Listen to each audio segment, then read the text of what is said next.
आज हमारे बीच में मिस नीता और आपका नाम बेटे रितिका ये दोनों जो हैं बहुत ही विद्वान हैं हमारे कॉलेज में 4th सेम में। आज हम इनसे श्रीलंका के विषय में एक जनरल डिस्कशन करेंगे। तो क्योंकि श्रीलंका हमारा नेबर है और उसके विषय में हमें जानना और श्रीलंका हमारे संबंधों को अंडरस्टैंड करना, तो एक बेसिक प्रयास इन बच्चों ने किया। कुछ क्लासें हमारी लगी और सेल्फ स्टडी भी बहुत अच्छा करते हैं। तो जो भी कमी होगी वो मेरी, पर प्रयास इन बच्चों का बहुत अच्छा है। तो नीता जी, थोड़ा ब्रीफ में आप बताइए श्रीलंका के इतिहास के बारे में, अगर कुछ बताना चाहती है आप। सर, जो श्रीलंका है ना, हाँ वो ऐसा माना जाता है कि जो सबसे पुरानी जो वहाँ की कम्युनिटी है ना, हाँ वो है सिंहालीज। सिंहालीज, अच्छा जी। यस सर, उनको माना जाता है कि वो बंगाल रीजन से आए आए थे, अच्छा जी। यस पहले सर, वहाँ पे जो विजय वहाँ के सर पहले वो अच्छा किंग किंग माने हुए। जाते हैं, क्योंकि उनके पिता ने वहाँ से जो उनको निकाल दिया था अच्छा अच्छा। उनके राज्य से। और वो जो है आकर अपने जो 700 जो उनके साथ थे ना, हाँ जो जी, उनके साथ आकर जो श्रीलंका में बस बसे। गए। अच्छा जी, यस अच्छा सर। अच्छा। फिर सर उसके बाद टाइम पीरियड से वहाँ पे बहुत सारी किंगडम जैसे हाँ, स्थापित हुए। Yes sir. उसके बाद सर जो पुर्तगाली है उन्होंने हाँ भी वहाँ पे राज किया। फिर डच आए और हाँ, फिर उसके बाद सर 1800 में ब्रिटेन की भी एंट्री हुई वहाँ बिल्कुल पे। बिल्कुल बिल्कुल। तो सर श्रीलंका में भी इंडिया के जैसे जो है उनके खिलाफ, ब्रिटेन के खिलाफ जो है मूवमेंट चला। आंदोलन चला। यस सर, नहीं, क्योंकि सर श्रीलंका को पहले सिलोन बोला जाता था। सही बात है, यस सिलोन सर, वहाँ पे जो सिलोन टी थी वो बहुत ही ज़्यादा फेमस फेमस थी थी। हाँ जी। ब्रिटिशों में। हाँ यस सर। तो इन्होंने जब बहुत ज़्यादा शोषण किया श्रीलंका वालों का, और इसके खिलाफ जो इन्होंने आंदोलन किया, ऑल टाइम जैसे कि इंडिया ने भी किया। किया। हाँ जी, हाँ यस जी। सर। इसके लिए वहाँ पे सीएनसी जो पार्टी थी वो भी अच्छा, बनी। सीएनसी, अच्छा जी। Yes sir. और सर उसके बाद जैसे जैसे मतलब मतलब मूवमेंट्स। आपका बोलने का मतलब है कि श्रीलंका भी हमारी तरह एक पोस्ट कॉलोनियल स्टेट है। कॉलोनियलिज्म से बाहर आकर श्रीलंका में भी स्टेट की स्थापना हुई, जैसे भारत में हुआ है ना जी। यस सर, सेम अच्छा इंडिया की तरह। अच्छा। आपसे मैं पूछना चाहता हूँ रितिका, जैसे देखो भारत में भी भाषा का क्वेश्चन बड़ा इंपॉर्टेंट बन गया था, अगर आपको याद हो रितिका, कि भाषा के नाम पे राज्यों की मांग उठी थी। शुरू में नेहरू जी दे नहीं रहे थे, फिर बाद में देनी पड़ी। Yes sir. कुछ मैंने सुना है श्रीलंका में भी कुछ भाषा के नाम पे कन्फ्लिक्ट था, बता सकते हो क्या कन्फ्लिक्ट हुआ तमिल और सिंहाली के बीच में? कुछ सुना है आपने कि भाषा को लेके वे लड़े आपस में? कुछ आइडिया है आपको? यस सर, अगर हम देखें तो हो सकता है, मतलब इतना क्लियर नहीं है मेरे माइंड में। हाँ बिकॉज जो तमिल्स थे वो हाँ पहले नहीं थे वहाँ पे, हाँ, बाद में। और जो सिंहालीज थे वो वहाँ पे मतलब पहले से ही थे। ठीक। और उनके बीच में कहीं ना कहीं कॉन्फ्लिक्ट हो जाते हैं ना, होता ही था। और वो बन गया फिर भाषा के नाम पे, है ना। भाषा के नाम बहुत अच्छा। अच्छा आप बताओ, जैसे एक बात मैं ऐड करूंगा आपकी हिस्ट्री में बेटा।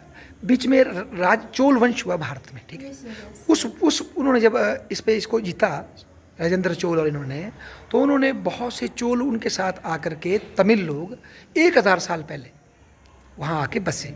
उसके नॉर्दर्न जो जाफना प्रोविंस है उसमें जाके बसे, जो आज भी तमिल बहुल्य थोड़ा इलाका है ना जी। तो और उसके बाद लास्ट में जो श्रीलंकन जो हमारे तमिल आए, वो जो आपने बोला चाय के बगान लगे ना, उनमें काम करने के लिए तमिलनाडु से गरीब तमिलों को लेकर के वहाँ मजदूरों के रूप में ले गए वो बगानों में। ये तो कॉलोनियलिज्म का इतिहास है बेटा। जो भी ये इक्वेटर के पास वाले इलाके हैं ना, यहाँ पर इन्होंने रबड़ के और चाय के बगीचे लगाए। चाहे ये इंडोनेशिया में देख लो, भारत में देख लो, या अफ्रीका, या इस ब्राज़ील की तरफ चले जाओ, जो इक्वेटोरियल इलाके इन्होंने प्लांटेशन लगवाई। जो कॉलोनियलिस्ट थे ना, सबसे पहले इन्होंने लगवाई ये बगीचे, सिंगल प्लांटेशन के। ये हमारा इतिहास है पूरी विश्व का। तो उस मजदूर वो ले गए। तो फिर अब ये बाद में मेरे ख्याल से मुझे लगा कि ये हो गया एक तमिल वर्सेस श्रीलंकन, है ना। उसका कारण पता क्या था बेटा? इसको बोलते हैं हम एक मायरन विनर था एक बंदा, नाम सुना है आपने? हमारे साउथ एशिया और ईस्ट एशिया की स्टडी की उसने एक थ्योरी दी थी, वो भूमिपुत्र का सिद्धांत। भूमिपुत्र का सिद्धांत मतलब सन ऑफ द सॉइल, ये थ्योरी है उनकी। आज भी कई हमारे राज्यों में जब झगड़े होते हैं ना, तो ये भूमिपुत्र का सिद्धांत ही उठता है कि हर जगह जो पुराने जो लोग थे या जो डोमिनेंट थे, उन्होंने बोला ये देश हमारा है, और जो तुम बाद में आए ये तुम्हारा उतना नहीं है। ये लॉजिक है। ये मलेशिया में भी है, पता है आपको? मलेशिया में जो मुस्लिम माले हैं ना, ज़्यादा हैं वो संख्या में, पर वो थोड़े बैकवर्ड थे, तो उनको रिजर्वेशन मिलती है एज़ कम्पेयर टू चाइनीज़ और जो तमिल वहाँ रहते हैं उनकी तुलना में। स्टेट जो है माले को सुविधा देता है, क्योंकि भूमिपुत्र है वो भी कॉन्सेप्ट। यही कॉन्सेप्ट आप श्रीलंका में भी ये लगा मेरे ख्याल से, क्योंकि तमिल लोग ना पढ़ने में थोड़े आगे थे, जो पुराने तमिल थे ना वो एजुकेशन में थोड़े आगे थे। सर वहाँ पे जो ब्रिटिश काल में जो क्रिश्चियन हाँ मशीनरी आए ना, बिल्कुल। नदरन साइड में उन्होंने हाँ। सर बहुत सारे स्कूल्स कॉलेजेस खोले, इंग्लिश और दूसरी स्किल्स पे फोकस किया। मेजोरिटी जो तमिल्स की थी तो वो बहुत ही ज़्यादा पढ़ लिख गए। हाँ यस सर। बाद में इनमें जो तमिल और जो सिंहली इनके बीच में सर कन्फ्लिक्ट भी होता है हाँ। जब इन आज़ाद और मुझे लगता है कन्फ्लिक्ट इस तरह का था कि भाई तमिल आबादी में कम थे पर अच्छी जॉबों में थे। सर बाद में जब इन्होंने जो Language। यस सर लैंग्वेज के नाम पे जब कन्फ्लिक्ट हुआ तो जब 1956 में सर उन्होंने सिंहलीज ओनली एक्ट पास किया। उसमें सर जो सिंहली थी उनको ऑफिशियल लैंग्वेज डिक्लेयर किया, जिससे जो तमिल थे उनको जो है उन जॉब से निकाल दिया गया। हाँ। क्योंकि उनको सर जो इंग्लिश और जो तमिल थी वही आती थी और सिंहली नहीं आती थी। Yes sir. हाँ। फिर तो देखो ये बड़ा जुल्म था ना, उन्होंने सिंहली इम्पोज कर दी थी नहीं, और इंग्लिश भी नहीं रहने दी, वो इंग्लिश तक भी मानने को तैयार थे। अब आप देखो बेटा, अगर आपको याद होगा हमारे देश में भी हिंदी भाषा को इम्पोज करने का एक था, याद है आपको? Yes sir. है ना? अगर मान लो हमने भी 1950-60 में हिंदी ज़बरदस्ती ठोक दी होती तो क्या होता है, का दिक्कत होती ना। बहुत दिक्कत होती सर, क्योंकि जो साउथ की स्टेट्स हाँ उनको तो हिंदी से कोई लेना देना ही नहीं। हाँ, वो इंग्लिश अगर- पढ़ रहे हैं, अपनी लोकल अगर भाषा आज भी हम देखें तो हाँ। उनको दो ही लैंग्वेज आती है, एक अपनी जो अपनी स्थानीय भाषा उनकी, और जो दूसरी उनकी जो है इंग्लिश आती है, उनको इंग्लिश में तेज होती है, प्रेफर होते हैं ना, तो इसीलिए मतलब बहुत ही ज़्यादा वो हो जाना था, खराब। दिक्कत हो जानी थी ना। तो जो फिर जो 3 लैंग्वेज फार्मूला भारत ने साइन किया कि एक लोकल भाषा पढ़ो, हिंदी भी पढ़ो, इंग्लिश भी पढ़ो, और जॉब में आप अपनी लोकल भाषा भी यूज़ कर सकते हैं। उससे हमारा लैंग्वेज कन्फ्लिक्ट क्या हो गया, थोड़ा स्टॉप हो गया ना, और ज़बरदस्ती इम्पोज नहीं कर सकते। तो उसी लिए में क्या गलती, उन्होंने इंग्लिश भी रखी होती तो शायद इतना कन्फ्लिक्ट नहीं होता। उन्होंने सिर्फ सिंहल भाषा ही कर दी, वो बड़ा तमिल का रास्ता ही ब्लॉक कर दिया ना आपने यस सर, आगे बढ़ने का। इसका खामियाजा सर हाँ, फिर वो कन्फ्लिक्ट होने लग गए। और देखो ना, एक रिजर्वेशन करना अच्छी बात है, पर साथ में जो एक मेरिट से लोग आ रहे उनका रास्ता भी बंद नहीं कर सकते आप, और सिस्टम ही खराब हो गया। आपने सभी सब सीएल को कर दिया और दिक्कत आ गई आपको, है ना। और जो मॉडरेट तमिल थे वो भी कमज़ोर होते चले गए, और वहाँ से उग्रवादी जो जैसे LTT टाइप जो है फिर वो शक्ति है उनके बीच में भी, और गृह युद्ध श्रीलंका ने इतना बड़ा देखो भुगता ना। तो देखो कई बार भाषा कन्फ्लिक्ट का कारण बढ़ता, कई बार रिलीजन देखें तो वो बुद्धिस्ट है, वो हिंदू थे। एज सच कोई कन्वर्जन का झगड़ा तो जैसे बांग्लादेश में देख रहे वैसा नहीं था कि भाई बुद्धिस्टों ने पकड़ के हिंदुओं को बुद्धिस्ट बनाया हो, ऐसा कोई झगड़ा नहीं। ये दोनों ही रिलीजन कन्वर्ट नहीं करते ज़बरदस्ती, परंतु झगड़ा था वो बुद्धिज़्म से जुड़ गया ना, वो श्रीलंका राष्ट्र का बुद्धिस्ट अस्मियता से उन्होंने जोड़ लिया। पर लड़ने वालों ने उसको हिंदू से नहीं जोड़ा, उन्होंने तमिल से जोड़ा, तमिल भाषा से जोड़ा, है ना जी। और मज़े की बात है, भंडार नायके जिसने ये मेन खोचा पाया, जो आइडेंटिटी पॉलिटिक्स लाया, वो खुद एक तो वो था, क्रिश्चियन था, वेस्टर्न पढ़ा हुआ था, वो कोई बुद्धिस्ट मॉन्क नहीं था, वो वेस्टर्न एजुकेटेड क्रिश्चियन फैमिली से बिलोंग करने वाला व्यक्ति था। उसने आइडेंटिटी पॉलिटिक्स को यूज किया, और जब इतनी बढ़ गई वो उसको रोकना चाहता था, उसको ही एक मॉन्क ने क्या कर दिया, असैसिनेट कर दिया। बुद्धिस्ट मॉन्क ने उसको क्या कर दिया, असैसिनेट कर दिया, क्योंकि उनको लगा अब ये सिंहाली के हित से धोखा करने लग गया अपनी सत्ता के लालच में, है ना।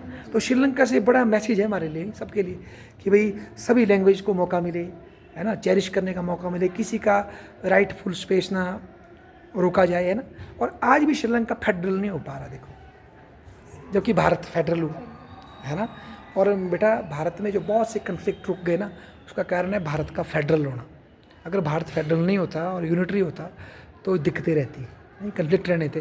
फेडरल हो गया, एटलीस्ट स्टेट लेवल पे लोगों को अपनी सरकार चुनने का क्या है, अधिकार। तो फेडरलिज्म ने बेसिकली भारत में यूनिटी इन डाइवर्सिटी वाला कॉन्सेप्ट को मजबूत किया, नहीं। और श्रीलंका में यही दिक्कत रही कि उन्होंने फेडरलिज्म को देश की अखंडता से चुनौती मान ली, कि अगर आप फेडरलिज्म करेंगे मतलब देश से आप क्या कर रहे हैं, धोखा। अच्छा, उसमें आपका एक विचार लेता हूँ मैं, जिसे भारत ने कोशिश की कि श्रीलंका अपने संविधान में अमेंडमेंट करे, 13वां अमेंडमेंट, और अपने को फेडरल बनाने।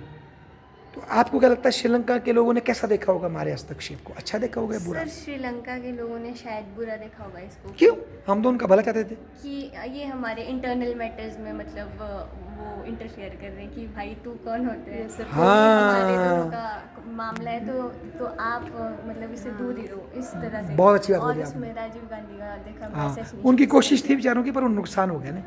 बहुत बढ़िया कि भाई हमने कोशिश तो अच्छी की थी, पर श्रीलंका के जो सिंहल लोग थे उन्होंने भी हमें गलत समझा, और तमिल तो हमारे खिलाफ हो ही गए कि आप हमारे हथियार क्यों छीन रहे हैं, जब हम लड़ाई जीत सकते हैं, एक अलग देश बना सकते हैं, आप हमें क्यों रोक रहे सर हैं? मेरा क्वेश्चन था, जो लिट्टे हैं ना, हाँ, LTT, हाँ जी। उसको आतंकवादी मतलब संगठन बोल सकते हैं एक तरह से। बिल्कुल, क्योंकि उन्होंने जो साधन अपनाया ना बेटा, सबसे पहले सुसाइड बॉम्बिंग, इवन महिलाओं को भी बम के रूप में यूज़ करना जो राजीव टारगेटिंग गांधी के के लिए। साथ हाँ, उनको उनकी हत्या भी इसलिए की गई क्योंकि उनको बदला लेना था उनसे, और साथ में वो खतरा था कि कहीं दोबारा Rajiv Gandhi prime yes minister बने। जब जो एलटीटी के जो हेड थे ना सर प्रभाकरण, वो जी। सर राजीव गांधी से मिलने गए थे जब उनको लगा कि इंडिया और श्रीलंका की भी जो है वो दोस्ती बन रही है। Yes sir. हाँ। तो उन्होंने राजीव गांधी ने ये आश्वासन दिया उनको कि मतलब आपके हितों को जो है देखा हाँ, हम जाएगा। ख्याल रखेंगे। हाँ, यस सर। बाद में लेकिन इसका उल्टा ही हुआ। अब देखो ना, अब समझो ना, राजीव गांधी ने ठीक बोला उसको, आपके हित देखेंगे हम, पर भारत की दृष्टि में एलटीटी के हित कुछ अलग थे तमिलों के, और तमिलों की दृष्टि में उनके हित क्या थे, हितों की अलग। वो भी ठीक बोल रहा था, हम ये कोशिश कर रहे थे कि श्रीलंका का संविधान क्या बन जाए, फेडरल, तो तमिलों को अपनी सरकार बनाने का देश के अंदर क्या मिले अधिकार, पर हम इस समर्थन में नहीं थे कि श्रीलंका के दो क्या हो जाए, टुकड़े हो जाए, क्योंकि उस चक्कर में फिर श्रीलंका ने भी अपने वहाँ चाइना या किसी और की हेल्प लेनी थी, फिर मोर ओवर भारत भी बदनाम होना था कि देशों के क्या कर रहा है, टुकड़े कर रहा है। तो उस चक्कर में प्रभाकरण के सपने, तो उस टाइम के श्रीलंका के तमिलों के सपने और भारत का जो राष्ट्रीय हित है उसमें क्लैश हो गया। Yes sir. एलटीटी वो तो सर एक अलग हाँ, देश के चक्कर में आ गए ना, उनको सपोर्टिंग इतनी हो गई, उनके पास आर्मी इतनी स्ट्रांग हो गई, उनको लगा कि हम एक अलग से नॉर्थ में एक अपना देश बना सकते हैं, जाफना। तो फिर बेटा देखो, कन्फ्लिक्ट बढ़ते बढ़ते जो है इसने भयंकर युद्ध का फिर यस रूप लिया, चीज लैंग्वेज से कैसे सर इतना बड़ा सिविल वॉर छिड़ गया श्रीलंका है ना। और देखो इसका मतलब इंस्टीट्यूशन, पॉलिटिकल इंस्टीट्यूशन इंक्लूसिव होने चाहिए, नहीं, लोगों को आगे बढ़ने का मौका मिलना चाहिए उसमें। और आजकल देखिए फाइनेंशियल क्राइसिस से श्रीलंका बड़ी मुश्किल से उभर रहा है ना, बड़ी दिक्कत हुई है इस फाइनेंशियल क्राइसिस की। आपको है आइडिया क्यों आया था फाइनेंशियल क्राइसिस, आप बता सकती हो? क्योंकि बेटा श्रीलंका ना प्रिडोमिनेंटली एक वो है, मतलब टूरिज़्म बेस्ड इंडस्ट्री है, और वो चाय वगैरह भी है और हॉर्टिकल्चर वगैरह भी था, तो वो कुछ इकट्ठे हो गए। एक तो कोरोना ने मार दिया उनको, दूसरा उन्होंने ऑर्गेनिक अपनाया, कुछ उसका भी कुछ फेलियर हो गया, और फिर राजपक्षे फैमिली जो थी उसके ऊपर भी उनके आरोप थे कि भाई ये वॉर तो उसने जिताई फैमिली ने, एलटीटी का खात्मा उन्होंने किया, पर उसके बाद उनको इतनी शक्ति मिली कि थोड़ी वो अनअकाउंटेबल हो गई। तो उन सब के कारण फिर श्रीलंका में एक क्रांति हुई, और अब हम देख रहे हैं इस चुनावों में एक फ्रेश मौका है बहुत से लोगों को, पर श्रीलंका के सामने आज भी इस आर्थिक संकट से निकलने का मतलब एक चुनौती है, नहीं। अच्छा, एक और क्वेश्चन, जो चाइना जो श्रीलंका में, चाइना का क्या भारत का कोई कंपटीशन है या कैसे देखते हो आप, है कोई कंपटीशन? चाइना भी इन्वेस्ट करता है श्रीलंका में, भी चाइना ने किया था, फिर जब वो श्रीलंका पैसे नहीं दे पाया तो चाइना को उसको अपना पोर्ट बेचना पड़ा। चाइना सर ऐसे ही मतलब कोशिश करता रहता है कि जो भी मतलब भारत के राज्य हैं उनको अपनी तरफ करना, चाहे वो पाकिस्तान हो, भारत के राज्य या पड़ोसी? पड़ोसी राज्य सर। हाँ, राज्य नहीं, पड़ोसी राज्य को अपनी तरफ वो करना, चाहे कुछ भी फाइनेंशियली उनको हाँ, हेल्प support करना हो, जो भी हो।